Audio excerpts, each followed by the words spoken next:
मैंने देखा और साक्ष्य दिया कि यह ईश्वर के पुत्र हैं। संत योहन का सुसमाचार अध्याय 1 पद संख्या 34। आप सबों को जय यीशु। वर्ष का दूसरा रविवार, हम सभी सामान्य काल में पहुंच गए हैं और आज पहले पाठ नबी इज़ायास के द्वारा हम सबों को आह्वान करता है, तुम मेरे सेवक हो, मैं तुम में अपनी महिमा प्रकट करूंगा। शायद प्रभु यीशु के बारे में नबी इज़ायास पहले से ही कहते हैं वो प्रभु के सेवक है। प्रभु उनमें अपनी महिमा प्रकट करेंगे, क्योंकि माता के गर्भ में जन्म लेने से पहले ही उनको ईश्वर ने चुना था। संसार के शुरुआत से ही वो ईश्वर के साथ थे, वे विद्यमान थे, वे शब्द बनकर ईश्वर के साथ थे। पवित्र वचन कहता है आज वही वचन संसार में, दुनिया में आपकी और हमारी मुक्ति देने आए हैं। वही वचन आज इन शब्दों को हमें कहता है, तुम मेरे सेवक हो। जी हाँ मेरे प्यारे भाई और बहनों, हम प्रभु के सेवक हैं। किस प्रकार का सेवक? यानी प्रभु को अपनाते हुए, उनके पद चिन्हों पर चलते हुए, उनका वचन को साक्षात ग्रहण करते हुए, उनके गुणों में अपना जीवन बिताना, तब हम उनके सेवक बनते हैं।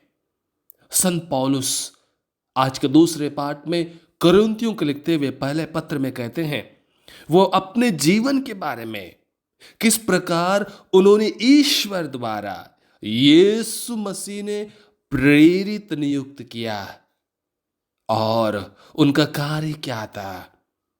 वो ये भी कहते हैं, आप लोग भी मसीह द्वारा पवित्र किए गए हैं, इसलिए आप सब संत बनाने बुलाए गए हैं। जो मेरे प्यारे भाई और बहनों, हम सभी संत बनने के लिए बुलाए गए हैं। यह नहीं कि जो संतों का हम आज गुणगान करते हैं, जिन संतों के द्वारा ईश्वर से प्रार्थना करते हैं, केवल वही चुने हुए थे। नहीं, आप भी, हम भी। आज संत पौलुस कहते हैं, जी हां, क्या मैं संत बनने के लिए योग्य हूं? संत बनने के लिए क्या मैं अपने आप को तैयार करता हूं, परिश्रम करता हूं? संत पौलुस का जीवन देखिएगा पुराना, और ईश्वर को, प्रभु यीशु को अपनाने के बाद उनका जीवन किस प्रकार था। आइए हम भी अपने दैनिक जीवन में उस संत बनने के लिए कोशिश करें। नेक बनते हुए वो संत बनते हैं। किसी ने एक चिंतक से पूछा, जीवन का अर्थ क्या है? वो चिंतक ने कहा, जीवन का कोई अर्थ नहीं है जब तक उस जीवन को हम जीते नहीं, उस जीवन को हम अपनाते नहीं, उस जीवन में हम रमते नहीं, उस जीवन का कोई अर्थ नहीं है।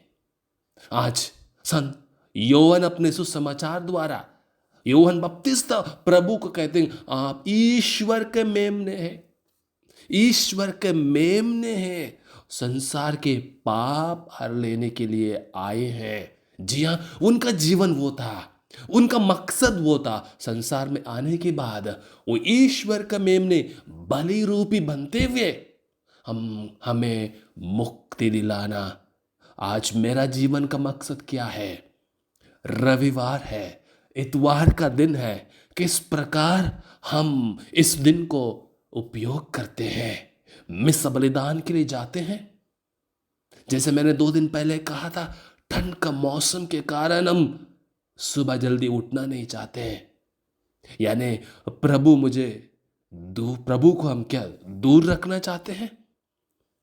आइए उस मेमने से दुआ करें, प्रार्थना करें, प्रतिज्ञा करें। इस नया साल में हम सतर्क कोशिश करेंगे इतवार के मिस बलिदान में भाग लेने के लिए, ताकि हम प्रभु प्रभु के पद चिन्हों पर चलते हुए प्रभु में रम जाए। आमीन।